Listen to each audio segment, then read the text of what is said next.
అందరికీ నమస్కారం. నేను మీ పంద్రా కల్పన. నేను 17 సంవత్సరాలు ఉపాధ్యాయ వృత్తిలో ఉండి గత 5 సంవత్సరాలుగా ఉద్యోగానికి రాజీనామా చేసి ప్రజాసేవకు రావడం జరిగింది. మీ అందరి మన్ననలతో నేను ఎర్రబెల్లి చారిటబుల్ ట్రస్ట్ కోఆర్డినేటర్గా ఎంతోమంది మహిళలకు సేవ చేశాను, యువతకు సేవ చేశాను. 17 సంవత్సరాలు ఉపాధ్యాయ వృత్తిలో ఉండి ఎంతోమంది విద్యార్థులకు నైతిక విలువలు నేర్పించాను, విద్యాబుద్ధులు నేర్పించాను. మా నాన్న ఆర్టీసీ డ్రైవర్. వారు వరంగల్ 1 డిపో, పరకాల డిపో, తొర్రూరు డిపోలో చేసి వారు రిటైర్ అయ్యారు.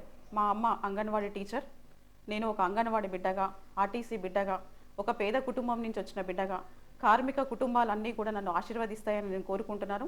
ముఖ్యంగా మహిళలందరూ కూడా నన్ను ఆదరిస్తారని, ముఖ్యంగా నేను చదువు చెప్పినటువంటి నా విద్యార్థులందరూ కూడా నాతో ఉంటారని, అలాగే నా ఉపాధ్యాయ మిత్రులు, నా సన్నిహితులందరూ కూడా నాకు తోడుగా ఉండి ఉద్యోగ సంఘాలన్నీ కూడా నాకు మద్దతు తెలుపుతాయని, నన్ను పార్లమెంట్ అభ్యర్థిగా మీరందరూ మద్దతు తెలిపి గెలిపించి పార్లమెంటుకు పంపించి నా చేత ప్రజాసేవ చేయించుకుంటారని మీ అందరినీ కూడా విన్నవించుకుంటున్నాను. నమస్తే.